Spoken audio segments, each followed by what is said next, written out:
Hi, my name is Ardelia or Sonia, however you want to call me. And today I'm going to talk and draw with you some characters and talk about character design in general. It's not meant only for ponies, it's for characters in general because I'm an illustrator, and so it's kind of part of my job to design things. So before we begin, I have just one tiny question. What do you think a game designer should know before they start working on something? Just a tiny one. What do you need to start working right now? What would you need to know? Well, they need a brief of what they're trying to work for. Yeah, definitely what they are working for. So, do you need to know like what medium you are working for, like a book or a movie? Yeah. What else? Maybe some kind of world you are working in. The character is going to be in. Yeah. There are some like things that make a good design, like you need to learn, well, you need to think about the character's psychology, their behavior, how they are going to like interact with other characters in the world, how they are going to interact with the world, what is their job there, how do they live there, do they live in a woods, do they live in a town, stuff like that. That gives you like this discourse of how to design, what pieces are really important for your design, what the character needs to have, like their stuff or something they're carrying around all the time. And then of course you need to know like the medium you are designing your character for. If it's a book, it's probably going to be more detailed because the character is going to be more static. The pictures are just going to be pictures, they are not going to move. If you are working for animation, maybe you should think about the characteristics a bit differently. As my colleague is going to tell you on her panel, which is following. So in theory, a designer is some kind of a storyteller. Your design should tell a story. Hello, welcome. Hello. Should be incorporated into the design, and minimal means with maximum meaning is your goal.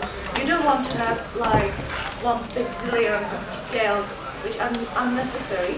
You want to say your story of the character with as little means as possible. Just push, like pressurize all you want to say into as less details as you can. That's kind of your goal. You have to have your player's experience in your mind as well if you're designing for a game, for example. Know the psychology and of your target group, because when you're designing a character for a children's book, it's probably going to look quite differently than when you are designing for a, I don't know, adventure novel kind of thing. And before you start, again, just remember what kind of game you have on mind. Is it going to be in 3D or 2D? Is it on mobile? Or is it in virtual reality? If it is for book, then what kind of book? Just have this on mind. And what aesthetics do you have on your mind? What world? How the world is going to look like? So you can push the aesthetics of the character to look alike. And this is like an example of my work. I was illustrating my own alpha books. This is the encyclopedia of household monsters. This is a chapter about monsters in child's room. So this is a map of children's room, which is like my image of the world I'm working with. So the characters I'm going to show you later are designed specifically for this environment. And how do you get from an idea to the more steps following until you get to the final product?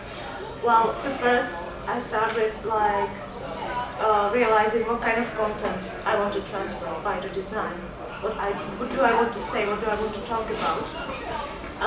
Then I need to make some kind of a story, like what is going to happen in the children's room, what is happening there, what I can work with, really. There is usually a lot of toys lying around, and you can step on a Lego, that kind of stuff, what can tell you something. And place, obviously, and then I get to a scenario.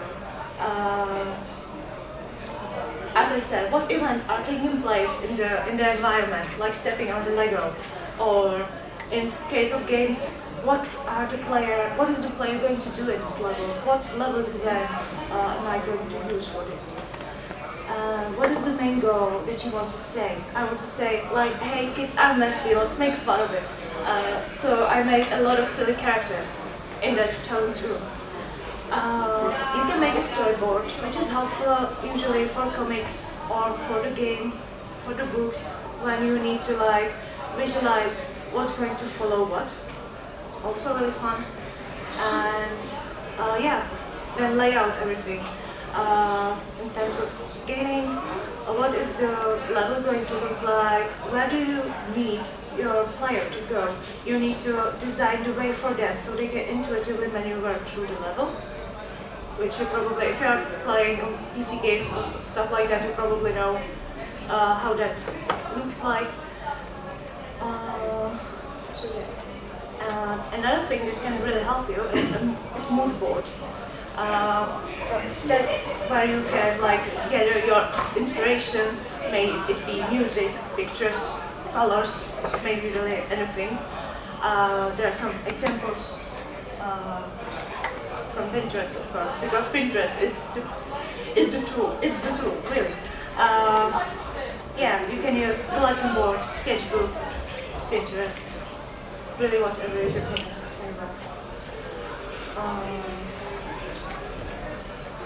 I keep repeating these things over and over, but it's really important your character is involved with your world and with the story you want to tell. How does your character exist in that world? Again, what are they doing there? Are they a magician? Are they shop assistant? What is their role? What are they doing? And this is one of my characters, the Elizabeth the Dwarf. It's a cute little doll, as you may see. She gets usually to your household through the dirt you carry in behind your nails as a little spore thingy. Then when she is unnoticed, she grows slowly into this beautiful doll, which is changing into this. As she's lying around, she really likes to snack on all the sweets and leftovers, and she has this massive tongue going on by which she licks everything, and everything is sticky. Probably you know that feeling. And in her free time, she likes to tend to gardening, the mold everywhere. So if you have noticed on the map, I have a few gardens on the map as well. The moldy bingo and the front garden is the moldy apple. That's her work. Isn't she awesome? And what makes a good story? How you can incorporate your character to the story and help you to tell the story. Again, keep your character's role in mind. What does it need to survive in the world? Create a backstory in the ideal case. Backstory is really important. If you want a scar on your character running over their eye, why do they have the scar? What happened to them? Really? And attributes are also a really important thing, which is quite telling. As you can see over here, those are the typical characters you may encounter in D&D or fantasy really world setting. They all have their own attributes, like for example, of course, the archer is going to have their bow and his spear. More of my designs, those are pillows, which like to hug you to death, possibly. They really need your attention, and they are really touchy and huggy. And the one over here is the healthy one, which won't kill you, hopefully. They are not supposed to, because they are cuddled, they are well tended to, but when your pillow falls under your bed and you kind of forget about it, then it evolves into that little creepy thing over there, which is really like thin and miserable and really wants to grab you and hug you and not ever let you go. That's when you can get out of your bed. That's it. Yeah. Another advice I may give you is use simple shapes. They will give strength to your design. The simpler the silhouette of your character is, the easier it is to recognize it, to remember it. And I have this silly exercise for you. I want to ask you, which shape is named Kiki and which shape is named Cuckoo? Take your guesses.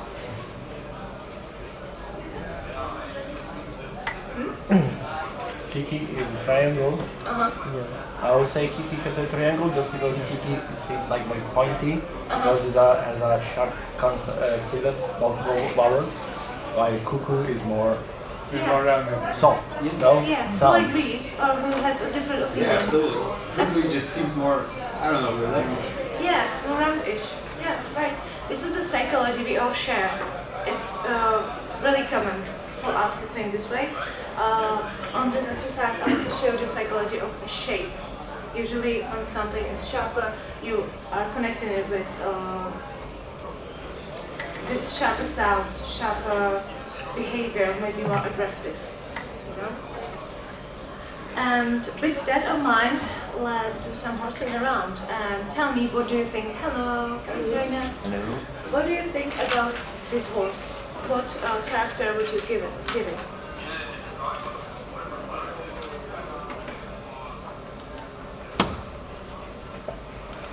Like if you should give it a characteristic, what would you say?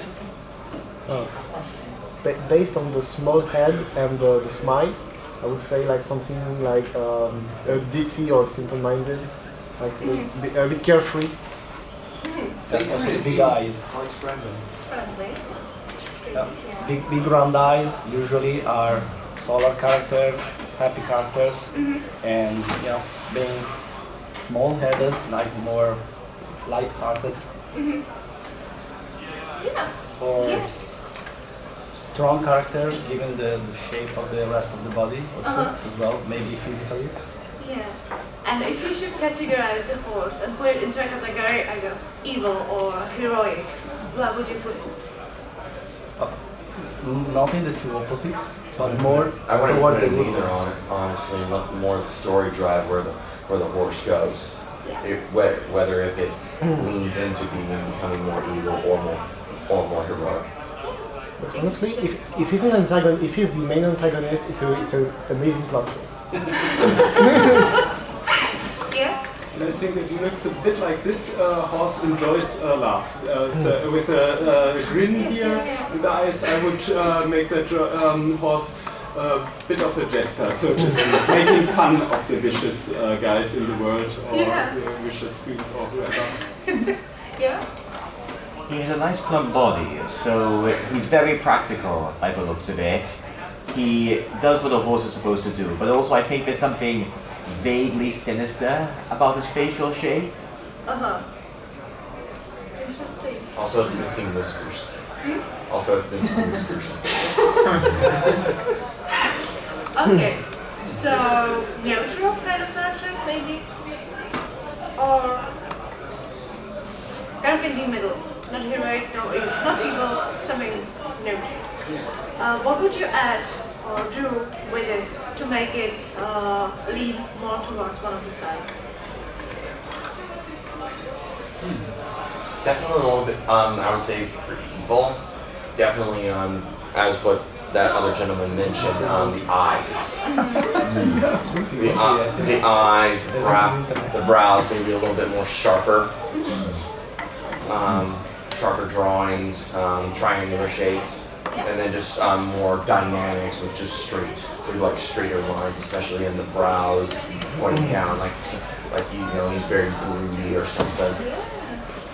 If you make the brows like a V, then and add a grin, then it's very mischievous and can be so in an evil way. If it's more pointing upward, then the horse is very embarrassed. Yeah, the eyebrows, definitely. Very important for them.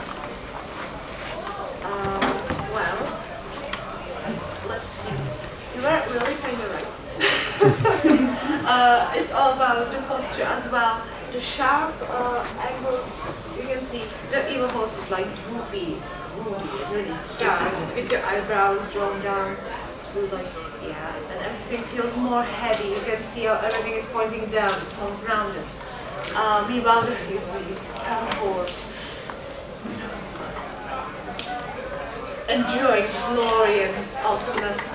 I put you here some examples from the movies, Tangled, and a really old one, The Adventure of, I don't know how you read it in English, Mr. Toad, The Legend of Sleepy Hollow, from 1949. So yeah, you were really right. The eyebrows, the sharp angles, it's kind of. Wait, also you may notice that he is more thin as well. It's not just like suddenly he is more angular. He's also like Walker Badern. He's starved. He's going after something, you know, motivation. Another silly exercise. Which one is cold and which one is warm? You may go and touch it if you want to. By definition, scientifically, or? What do you want to say? Cold would be more the bluish color, but cold doesn't equal evil or something. And orange would be the warm color, which doesn't equal evil or good either. Yeah. Good. And why do you think so? Does it give you the feeling that it's cold, or have you ever touched blue color and it was cold, or? Yeah, well, it sometimes depends on the surroundings. If, for example, a light bluish color in front of a dark background, there you have the shining light in the darkness. On the other hand, if you have a grim-looking orange pony with a fiery background, then the pony looks like having caused a fire or something. But on the other hand, if you have an orange or yellow Spitfire in a blue Wonderbolt uniform, then you have a combination of both with a bit of anonymity with a goggle in front of their eyes. Yeah, great. Our friend just told it all for me, so... Sorry. No, that's fine, it's perfectly, it's awesome, really, thank you. Yeah. Well, I'd just illuminate a little bit and say that the blue and orange, while they're not necessarily good or bad, they both have associated positive and negative traits. So you have the orange is obviously it's warmth, but if you take it to its extreme, that can either be comforting, or if you take it to its extreme of fire, it's very destructive and out of control. Whereas the blue is obviously it's cool, steady, and not likely to act out. However, you can also be quite passionate and cold and distant as well. Yeah, exactly. It all depends on how you use the color. For example, I usually tend to do cold shading and warm lighting, so it feels like welcoming, the characteristic, the warmth, you know? That kind of usually, bless you. Usually you are aiming for the opposite. So when your lighting is warm, you usually do the cold shading, or the other way around. It creates a nice contrast. Speaking about contrast, this is really thing you probably won't need to remember. But we have this triangle, which you can just rotate around. Those three colors are in contrast with each other. So if you are going with blue, the orangey red is in contrast with it. With blue, the yellow is against it. Always like straight opposite of it. These are complementary colors. It means that they are really like supporting each other. And if you want contrasting, it's like straight opposite. So yellow is in contrast with the purple and vice versa. Yeah, this shade of blue is in contrast with this shade of yellow. The contrast can be either in color or in the hue. I think the whiter your color gets, the darker the opposite one needs to be. Yeah, to make it more contrasting. And this is a for example how you can use the is it hue? It's hue, right? Yes, it's cute. You can make depth using only the hue of the color, or you can use more toning. Depends. It's up to you, up to your style, really. Usually, when you are using the toning of one color, usually the further the thing is, it's cold, it's less detailed, and the closer it gets to you, it's warmer. Usually, it has warmer tones, and that. And when you're using the hue, the lightest is the furthest, and the most saturated one is in the front. Or you can combine both of those techniques. And the final slide for you, after everything we have told each other, you can apply it to your work right now when you're going to work. And right now you can try and analyze the character design of those amazing characters from My Little Pony. If you want to just start shouting your suggestions, what is making the design working here? Why is Chrysalis looking like she is looking? Yeah? I mean, a big part of it is the color. Cadence is rendered in these very friendly-looking colors, whereas Chrysalis has a more weirder, for want of a better term, color palette, and also like the design as well. Like Cadence just looks like a pony, whereas Chrysalis, like she has holes in her legs, and like she has fangs and stuff. All of these like unfamiliar attributes about her. So the unfamiliarity like makes you unsure, maybe. Maybe kind of Yeah. Like she has some influences from the alien in her, I think. Yeah. And that's like the most out there thing I can think of anyway. Yeah. I think even their colors are backwards. Like the values are completely different. Like Cadence has a darker body and lighter hair. I mean the other way around. Sorry, Chrysalis does. Yeah. But also like even the gradients on their backs are opposite. Yeah. Exactly. The hair in the case of Cadence, it's really well dressed and it doesn't conceal her. While in case of Chrysalis, we have this strand of hair covering part of her face, and it's hanging down like wet rag, basically, with holes in it, so it looks kind of decaying. Along with a very crooked horn, it looks a bit. There's some death symbolism in there. Holes in the body, crooked, a bit skeleton-like, very thin there. So yeah. I want to highlight on the hair, and that's a great catch as well, because usually in a lot of medias for lady characters like that, the more unhinged they become, the more wild their hair happens to get out of control. And so that's a great highlight on there. Another example would be like Azula in Avatar: The Last Airbender. Towards the end, she was just completely like just frazzled from the position that she was in. That her hair was just completely all over the place. And the hair can get in different directions in that process. For example, if we have Pinkie Pie set, then it's hanging down, similar to Chrysalis here. There are other villains, I cannot really think of a good example, where the hair basically gets pointier, more aggressive, more usually combined with furious temper or something when they are in killing mood, so to speak. Yeah, if you know the old Tempest Atomic maybe Derrick going that terms. direction. Tempest maybe going that direction. Yeah, Yeah, definitely.